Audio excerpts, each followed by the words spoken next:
কথা আমি বিশ্বাস করি না। যেই মেয়ে এই বয়সে একটা বিয়ের সম্পর্ককে ভাঙার জন্য উঠে পড়ে লাগে, তার কথা কি বিশ্বাস করব? কি ভরসা করব আমি তোমার কথা? মা থাক, ছেড়ে দাও, ওকে কোনো কিছু বলে লাভ নেই। না ছাড়বে কেন? এই দই খই যদি তুই একবার খেতিস, তোর কি অবস্থা হতো তুই একবার ভেবে দেখেছিস? এই মেয়ের একটা শাস্তি হওয়া দরকার। ইচ্ছা করছে অর্পণটাকে ঘুম থেকে তুলে ওকে দেখাই ওর বউয়ের কীর্তি। প্রথমবার তোর বিয়ে ভাঙার চেষ্টা করেছিল, তারপর এবার ওকে প্রাণে মারার চেষ্টা করছে। কত বড় সাহস মেয়েটা! না জানি ভবিষ্যতে আর কি কি করবে। তুহিনা তো সাংঘাতিক ফেসেছে, এখন এখান থেকে ওকে বের করি কি করে? আর আপনি এখনো চুপ করে দাঁড়িয়ে থাকবেন? কিচ্ছু বলবেন না আপনার মেয়েকে? আপনার মেয়ে কিন্তু আগে অন্যায় করেছিল, আমরা ওকে আগে ছেড়ে দিয়েছিলাম, বলেছিলাম এরকম কাজ যেন ও আর না করে। তারপরও এই কাজটাও কেন করলো বলুন? আর আপনাকেও তো বলেছিলাম আপনার মেয়ের দিকে নজর রাখবেন, তারপরেও এই কাজটা কেন করলো? এর জবাব আপনাকে দিতেই হবে আজ।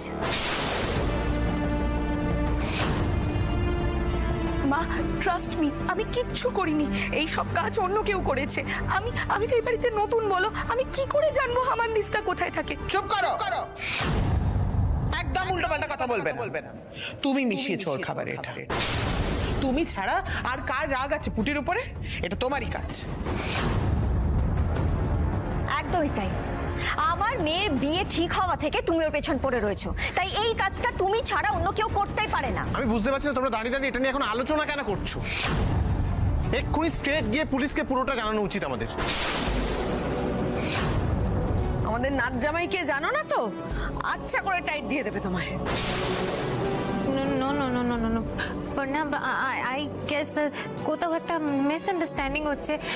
আমার মেয়ে এরকম করতে পারে না। ও ও আর যাই হোক না কেন ওকে মারতে। বাহ, আপনি আপনার মেয়েকে তো খুব ভালো করে চেনেন, তাই না? আপনার মেয়ে যে এই বয়সে বিয়ের সিদ্ধান্ত নিয়ে নিল, সে কথাটা আপনি জানতেন? আপনার মেয়ে আপনার চোখের আড়ালে কি কি করে বেড়াচ্ছে সেটা আপনি জানেন? I know Parna, you are angry, but I swear তোমরা আমাকে বলার পর থেকে না আমি ওকে পুরো ওয়াচে রেখেছিলাম। ও এসব করেনি, ও এটা করতে পারে না, ট্রাস্ট মি, আই সোয়ার ও করেনি। আপনার মেয়েকে সামনে রাখুন। ও যদি বড়সড় কিছু একটা ঘটিয়ে বসে, তখন কিন্তু আমরা কেউ আপনার মেয়েকে ছেড়ে কথা বলবো না। না না পর্ণা, উনি যে সত্যি কথা বলছেন তার কি প্রমাণ আছে?